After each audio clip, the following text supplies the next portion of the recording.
Se conocen nuevos datos sobre el mercado internacional de la carne y sobre nuevos negocios de la industria frigorífica en Uruguay. Fuimos a buscar la versión del presidente de AUSIN, que es un grupo de filoteros de punta del país y que tiene a Álvaro Ferrés como la cara visible, alguien que además se mueve como productor propio, que ha arrendado una extensión importante de campos y que trabaja a través de la empresa de raciones Rinde con buena parte de los productores, que son invernaderos, pero también con criadores. Por eso siempre es una visión interesante de la ganadería en la actualidad, la presencia de este elegido, primera de las tres partes. El mes de octubre marcó números históricos para la colocación de carne en China. Ustedes anduvieron, Álvaro Ferrés, por el continente o por el país asiático, pero no solo Uruguay, sino Brasil, por ejemplo, exportó grandes números.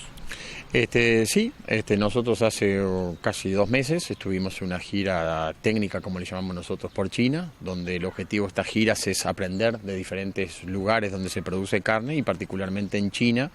Fuimos con el objetivo de ver cómo era esa gran demanda que estaba hacia Uruguay desde el punto de vista del mercado y no queríamos ver cómo los chinos consumían y cómo los chinos producían. Para eso es que fuimos. Y ahí nos dimos cuenta de que China va a ser el futuro del consumo de carne en el mundo, va a ser el país que mueva la aguja y de alguna manera van a absorber toda la carne que tenga saldo exportable a nivel internacional. Si a eso le sumamos el fenómeno de la peste porcina, explica este abrupto salto en lo que tiene que ver con los precios. Siempre se decía, cuando Uruguay le vendía menudencias, el día que los chinos prueben la carne va a ser impresionante, pero ese impresionante ya llegó y crece constantemente, inclusive mirando esos números de octubre, ya como que no quedan dudas de que no es pasajero esto y de que se puede mantener por años. Lo que nosotros tenemos que saber es que lo de China es estructural y no coyuntural. Estructural del punto de vista de que los chinos están aumentando su consumo de carne vacuna. Para que te hagas una idea, los chinos consumen entre 5 y 6 kilos de carne vacuna por habitante y por año. 1 kilo más de consumo de carne vacuna es 1.400.000 toneladas, casi 3 veces lo que produce Uruguay. Y eso tiene un fenómeno coyuntural que es el tema de la peste porcina, o sea, ellos precisan proteína de origen animal y de alguna manera, en alguna parte pueden llegar a sustituir por el consumo de carne vacuna, y eso explica la explosión del consumo. Pero el fenómeno de China es un fenómeno estructural que ha venido para quedarse. Y ahí además tenemos que agregarle el fenómeno Uruguay. Uruguay en algún momento fue el principal proveedor de carne de China y tiene un muy buen nombre y un muy buen prestigio. Y hoy por hoy, cuando muchas veces la gente nos pregunta por qué Uruguay tiene el precio que tiene del ganado, es porque China le paga más cara la carne a Uruguay que a Brasil o que a Argentina. ¿Y por qué? Porque le reconoce la calidad, le reconoce los atributos y por sobre todas las cosas le reconoce la seriedad del país. Claro, y los chinos tienen posibilidades de producir carnes porque ese es el gran temor, ¿no? Que Uruguay siempre hace punta en determinados mercados que después termina cayendo porque los locales producen de alguna manera carnes competitivas. Para que te hagas una idea, China tiene más ganado que Estados Unidos, tiene más de 100 millones de cabezas de ganado. China produce carne, el precio del novillo gordo en China es $4 en pie, casi $8 la carne. Por lo tanto, ¿China produce carne? Sí. ¿Tienen programas para estimular la producción de carne vacuna? Sí. El tema es que se la están comiendo tan rápido que no es fácil aumentar la producción, porque es un proceso lento. Por eso que frente a un aumento de demanda necesitan necesariamente comprar carne e importar, porque no la van a poder producir en forma rápida para los volúmenes que ellos demandan.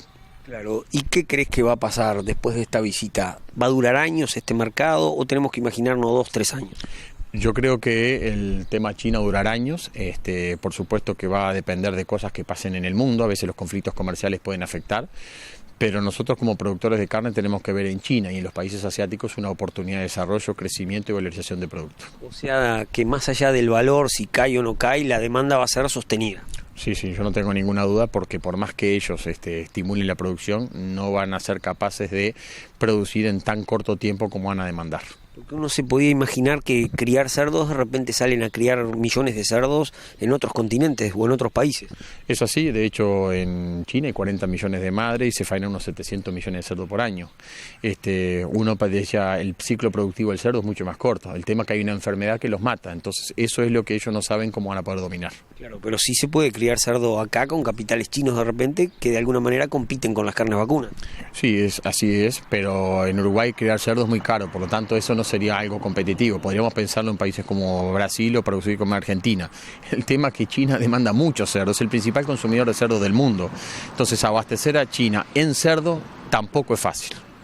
¿Y no será esa la carta que tienen los chinos como para tratar de mantener los precios que no sigan subiendo?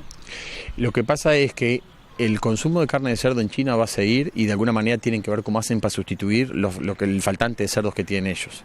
Pero el hábito de consumo de los chinos está cambiando, se están occidentalizando en el consumo y eso es el consumo de carne vacuna. Por eso es que el tema es estructural y no es coyuntural. Crecemos con el respaldo de nuestros clientes y con esa confianza buscamos ampliar el horizonte en servicios agropecuarios. Escritorio Leonardo Silvera y compañía. Una forma diferente de vender sus ganados.